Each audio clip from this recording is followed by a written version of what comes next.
Assalamualaikum warahmatullahi wabarakatuh. Alhamdulillahirabbil alamin, hamdan katsiran thayyiban mubarakan fih kama yuhibbu rabbuna wa yarda.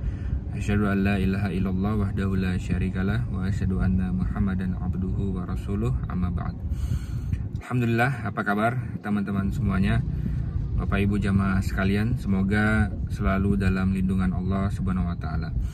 Di video kali ini ya ada satu kalimat menarik, satu kata menarik yang ingin saya sampaikan di video kali ini sebagai pengingat diri saya pribadi dan kita semua, bahwa ada satu kalimat yang sering terdengar di telinga saya, yaitu apabila seandainya kita mengetahui kapan ajal kita. Seandainya kita mengetahui kapan ajal kita, kapan kita dipanggil oleh Allah. Ya.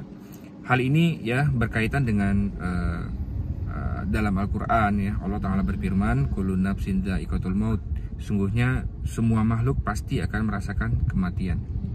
Dan ini adalah fakta di mana bahwa seluruh manusia, seluruh insan ya pasti akan mati ya, baik itu dia tua, muda, baik itu dia kaya, miskin, dia pintar, dia cerdas, dan lain sebagainya. Maka dari itu, hal ini juga senada dengan sabda Nabi Muhammad SAW bahwa siapakah yang paling cerdas di antara manusia di muka bumi ini? Siapakah yang paling cerdas? Siapakah yang paling pintar? Siapakah yang paling jenius?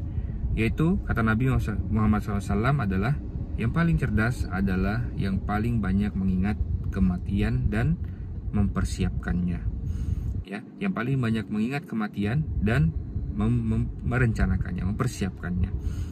Kata Nabi Muhammad SAW, bukanlah orang yang pintar itu bukanlah orang yang profesor ya, bukanlah dokter, bukanlah insinyur, bukanlah seorang ahli matematika, tapi yang paling pintar, yang paling cerdas adalah menurut Nabi Muhammad SAW adalah orang yang paling banyak mengingat kematian dan mempersiapkannya.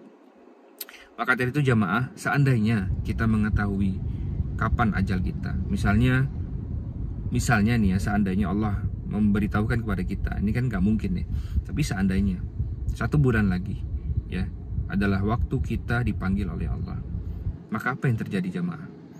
Bisa jadi ya ada orang yang mengusili kita, atau ada orang yang menzolimi kita, ya pasti kita ya udahlah, biarin sajalah, sebulan lagi mau mati gitu kan. Atau mobil kita, motor kita dicuri misalnya, dimalingin sama orang, ya sudahlah, atau sebulan lagi mau mati. Ya, itu kalau kita tahu, sedangkan kita tidak mengetahui jamaah sekalian. Maka dari itu banyak sekali ya kita dengar, atau saudara-saudara kita atau teman-teman kita saat itu sehat, saat itu bugar tenaganya, saat itu dalam keadaan ya baik-baik saja, tiba-tiba kecelakaan, meninggal, tiba-tiba ada musibah, penyakit dan lain sebagainya.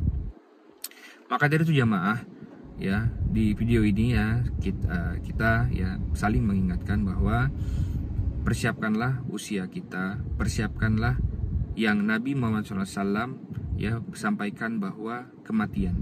Dan Allah Ta'ala berfirman juga ya, dunia ini ya adalah tempat bermain ya. Di surat Al-Hadid ya, Allah Ta'ala berfirman, i'lamu annamal hayatud dunya laibu wa lahu wa zinatu wa tafakhurum bainakum wa takatsrum fil amwali wal aulad.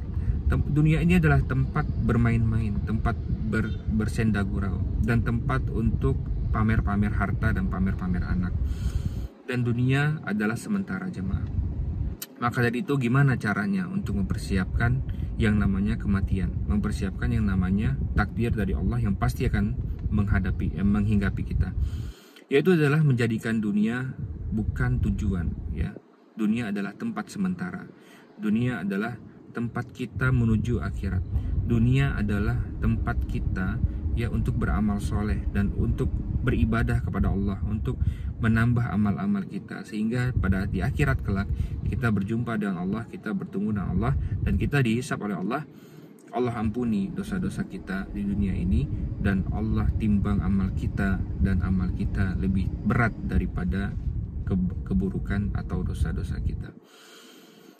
Baiklah jamaah sekalian, Bapak Ibu yang saya cintai karena Allah, semoga yang singkat ini bermanfaat buat kita semua. Wabillahi taufik, wassalamualaikum warahmatullahi wabarakatuh.